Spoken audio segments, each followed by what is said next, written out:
Happy morning. Hope all are fine. This is Farida. நம்ம எல்லாருமே இப்போ ஒரு டிராஃபிக்கான ஒரு சுச்சுவேஷனில் தான் எப்போவுமே ட்ராவல் பண்ணிகிட்ருக்கோம் இல்லையா? ஸோ இந்த மாதிரி ஒரு டிராஃபிக்கில் ஒருத்தர் மாட்டிக்கிட்டாங்க. ஸோ ஒருத்தர் ரெட் காரில் இருக்காங்க, இன்னொருத்தர் ஒரு ப்ளூ கலர் காரில் இருக்காங்க. ஸோ ரெட் காரில் இருக்கிறவர் வெளியில் இந்த டிராஃபிக்கை பார்த்துட்டு ரொம்ப ஃப்ரஸ்ட்ரேட் ஆகிறாரு, ரொம்ப கோவம் வருது, ரொம்ப கத்துறாரு. ஸோ செகண்டாக ப்ளூ கார்லேருந்து வெளியில் வர ஒருத்தர் அந்த டிராஃபிக்கை பார்த்துட்டு எதுவுமே பெருசாக ரியாக்ட் பண்ணாமல் நல்லா அவரோட பாடியை ஸ்ட்ரெச் பண்ணிவிட்டு பக்கத்தில் இருக்கவங்க எல்லாரையும் பார்த்து ஸ்மைல் பண்ணிவிட்டு அவரோட கிட்ஸ் கூட விளையாட ஆரம்பிச்சிடறாரு. ஸோ இந்த ரெண்டு பர்சனுமே பார்க்குற விஷயம் ஒன்று தான், ஆனால் இவங்களுடைய ரியாக்ஷன்ஸ் வேறு வேறையாக இருக்குது இல்லையா?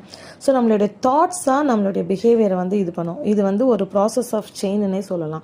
இது மைண்ட் செட் கிடையாது, இது ஒரு நியூரோ சயின்ஸ். நம்மளுடைய தாட்ஸ் என்ன பண்ணுன்னா லிம்பிக் சிஸ்டம் ஆக்டிவேட் பண்ணும். அந்த லிம்பிக் சிஸ்டம் ஒரு கெமிக்கல்ஸை ரிலீஸ் பண்ணும். அந்த கெமிக்கல்ஸ் ஒரு சென்சேஷனை பாடியில் உண்டாக்கி ஒரு எமோஷனை உண்டாக்கும். அந்த எமோஷன்ஸ் தான் பிஹேவியராக மாறும். ஸோ தாட்ஸ் எப்போவுமே நம்ம சூஸ் பண்ணுறது கரெக்டாக இருக்கணும். இதுக்கு தான் சொல்லுவாங்க எண்ணம் போல் வாழ்வு. That's 1 minute. See you tomorrow.